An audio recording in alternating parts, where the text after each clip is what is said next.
You big mad, ain't you? They say this is a big rich town.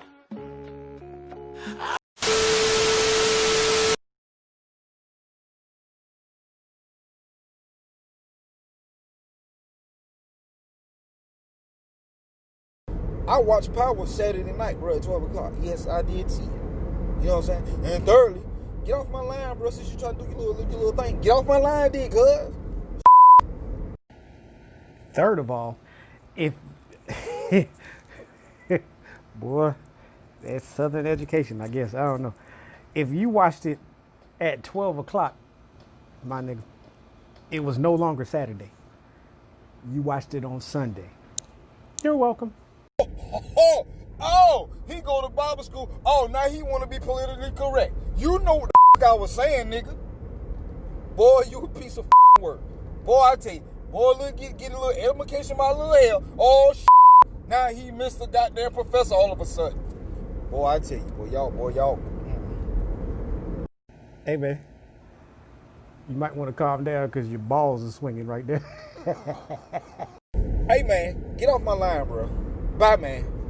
What's happening, people? It's your boy Apocalypse, back with another Power Rant. Episode 2, Exceeding Expectations. All right, before I get into it and everything like that, I want to introduce my new co-host. Ladies and gentlemen, give it up for La V Lamp. Drink 'em in. Beautiful, ain't it? All right, so I'm trying to do this one in about 10 minutes. Don't hold me to it, but I'm gonna just try to get you out of here. All right, so we open up the first scene. They're in the holding area with Tasha. My federal officer is there. Remember from the last video, keep an eye on her. All right, so she's meeting with Davis and Paul and this new attorney named Paula. Don't ask me her last name, okay. But she at first look a little suspect, but further on down the line, you see that she's actually in there to actually help Tasha. She was brought in by Stern, AKA Doc Martin, AKA Firestorm, to help out the case. All right, we get through that scene after they talk about, was she lying? They still on that think she lying type tip, so they're gonna try to get through. We're in the school now, in the kind of I can never get that school, but anyway, we get introduced to this little. She seems hood, and her name is Bruchandria. Okay, I don't like her already, but you have to admit, as much as this is pretty cool because it's like judging a book by its cover. Cause yeah, she comes in, she's all hot and everything like that, and fired up, but you got to forget, she's in that class, so she has some smarts about her. So you can't look down. It's one of them things like when you first impressions, it didn't strike me well. But then I stopped and thought, I was like, wait a minute, but she's in this class for very, very knowledgeable individuals. You saw what Tariq had to go through to get into it, and here she is. So, didn't really like the first introduction, but we'll see. We'll see if she stays there. All right, we fast forward. Davis is talking to Tariq. His thing is to help his mother. He wants him to blow up Ghost. When I say that, Ghost's funeral is the following day. He wants Tariq to talk. And he wants to talk bad about his father to help his mother's case. I see where they was going with it, but I got reverence about it because they always say don't speak ill of the dead. That's just something, I don't know your belief system or anything like that, just don't speak ill of the dead. All right, fast forward again. I'm not rushing, am I? We find the lady herself, oh, I love her, in bed with a Latino gentleman. I found out his name was Danilo Ramirez. And you also come to find out that he works, wait for it, for the police. The police side? I don't know the plural. So he worked for them. He worked for them boys. So, and I can't stop to figure out, he was the one that came running in the first episode when the Kane thing happened. Anyway. All right, so we push forward again. Tariq is now talking to Stern, AKA Doc Martin, AKA Firestorm. He wants him on the flip of what Davis did per se. He wants him to speak well about Ghost. Now I like this form, like him or not, I like this form because it kind of told you he told him, it was like, look, don't mess up the money. This will hurt financially if you try to talk ill of him, because everything we work for is gone. So I actually like this. I'm not a big fan of him, but I like where his head was at with that. All right, fast forward to a back and forth between the two opposing attorney sections, you know, with Davis and Paula, and then I can never remember with the other DA, the DA's office. And I like how that back and forth worked because they're always trying to attack it. So you kind of see how the law system works or how attorneys work when it comes to that. All right. Cara Dad Milgram. I didn't know her name really in the first one, but she called Tariq in. She wanted to talk to him, see what's going on, because Zeke had told her. That was funny because Zeke was trying to holler and she didn't pick up on none of that. But anyway, she was like, you know, she felt concerned about him. Then she found out that his father's funeral was the next way. So kind of going out of context, but she ended up doing like a candlelight vigil for it. And I kind of thought about this. I was like, you barely know this guy.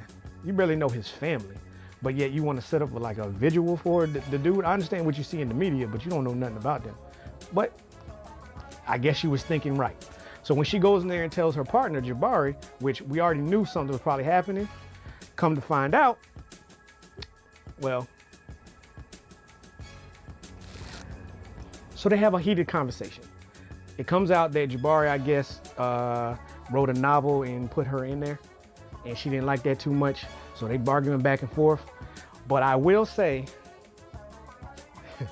that is one way to turn a negative into a positive. And I'll leave it at that. All right. So then we also find out that I think Cara Dad is a sex addict or a love addict. I don't know. She was talking to a sponsor because I was trying to figure out what was going on, and it came up. So I guess they're going to dive more into that maybe later on. Maybe that's how it happened.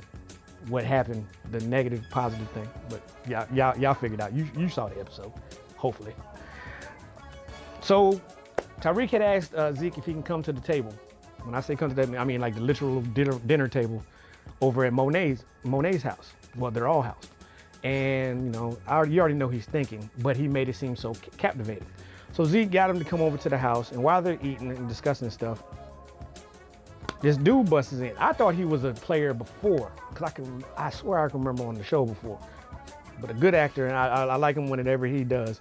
But he comes in and we are introduced as Uncle Frank. So in his spiel, Uncle Frank kind of spills the beans a little bit. I don't want to get too deep into it, but he kind of says some things out of pocket.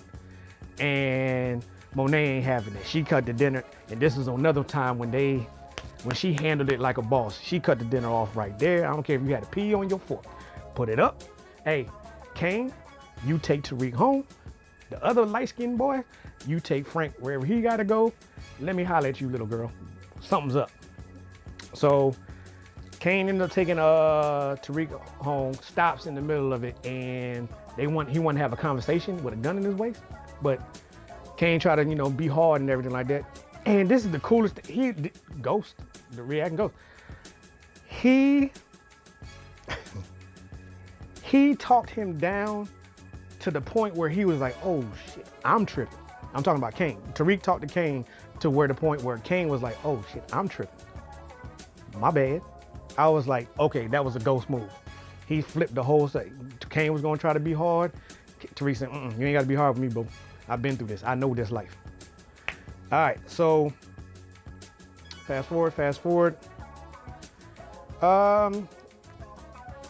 We like I said, Monet wanted to talk to her daughter, so she says, hey, you need to find out, get me a word. Fast forward to the vigil. Tariq walks up, he don't know what's going on. Lauren's like, want to give you my condolences and everything like that. He still got to look like, what the hell? And his boy Braylon, who was a real one, the Caucasian dude, real one. He was like, hey man, let's get out of here. Man, y'all put y'all phones down. This ain't the time. End up going to a party at Braylon's brother's house. Cause you remember they're big names there. And this is one of the scenes that, you know, especially in this day and age is crazy. The cop campus security comes in, tries to break in the door and tell them to turn the party off and everything like that. It gets physical, and because of a name, they get out of it. I'm just gonna leave it at that. So now we're at the funeral. And Tariq is still torn up. He don't know what he wants to do. They bring his mother, so they thinking that she's probably gonna testify because she said, "I'll do it if you can't do it." And the Democrats, kind of smart, they bring Congressman Tate back. So Tate is back, if you didn't know. Tate's back in the episode. Didn't really do much, but he's back. Let's just say he's there. So keep that in mind. While the uncle from the last season, he showed up to give his condolences to Tariq and everything like that, and he says, "Hey man, do the family proud. Your dad he wasn't a saint, but he turned his life around, and I can see the same thing in you." What's powerful about that, if you didn't understand, look in the background.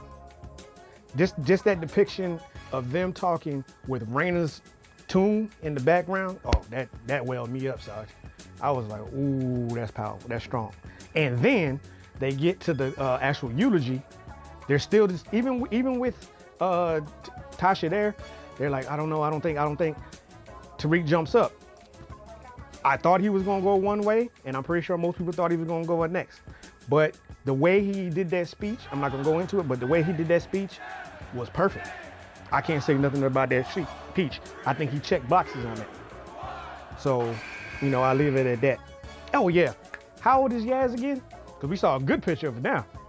Go back and look. That girl ain't no damn baby. I don't care what nobody say. All right, so one of the last scenes was they're in the judge's office. Davis, Method Man, is trying to get the charges thrown out because they think that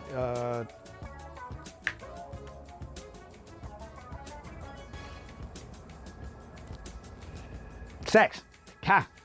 Thank you. Sachs.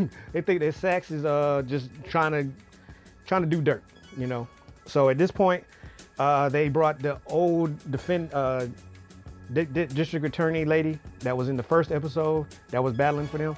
They brought her in to say, hey, this, that, and the third, that no, I was going to go this way, but then they came in at the last minute and swooped in. So I thought that was good. I was like, Method Man Davis had a smile on his face. Paula, whoever she is, she had a smile. He's like, oh yeah, we got this. And of course, Sachs, being Sachs, he's like, at the end, he's like, hey, we got a witness as well. My girl is back. Good old Sergeant Rodriguez. I still kind of tight about her, but that's for another story. But he brought her in, was questioning her. It was the kind of questions where she wanted to answer, but he was like, look, just yes or no. You know what I'm saying? Just say yes or no. And there's always a but. It's them yes or no but kind of questions.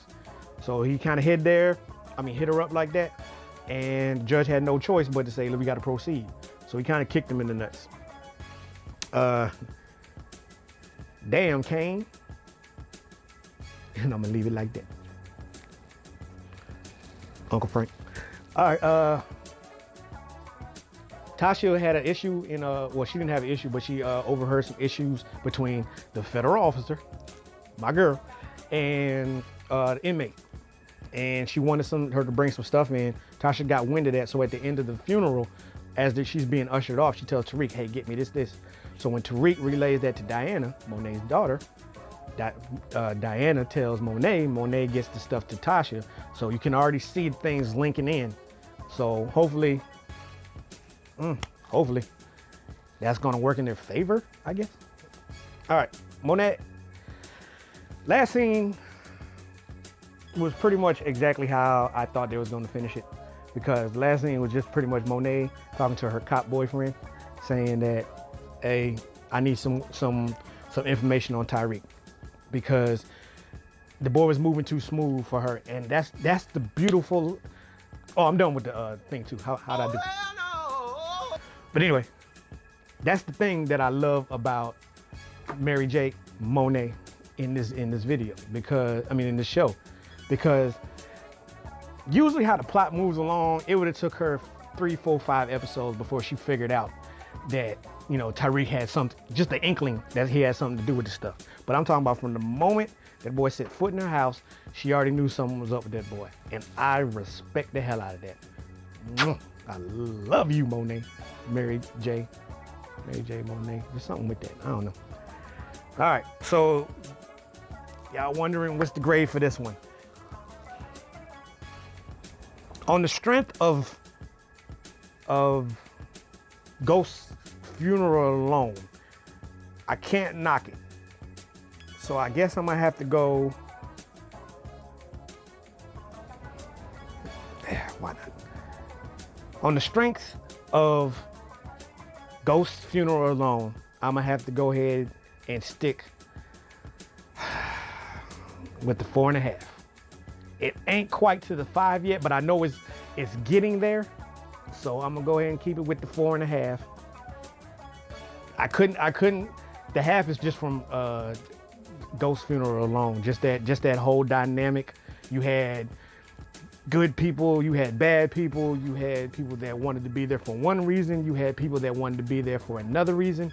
So I just enjoyed it. So, but I couldn't give it that extra half because questions are still up. But you know how this show is. They're gonna answer them. If not in the next episode, then the episode after that. So yeah, that was my take on Exceeding Expectations. They didn't leave nothing to really imagine. You pretty much know what was happening in the film. So I can't even speculate. You know what I'm saying? You just gotta wait and see. You know, I gotta see where this goes. Everything is playing out how you thought it would from the first episode. So brilliant writing, brilliant shooting. I thoroughly enjoyed it. And maybe next week, hopefully I'll give it that 4.5. All right.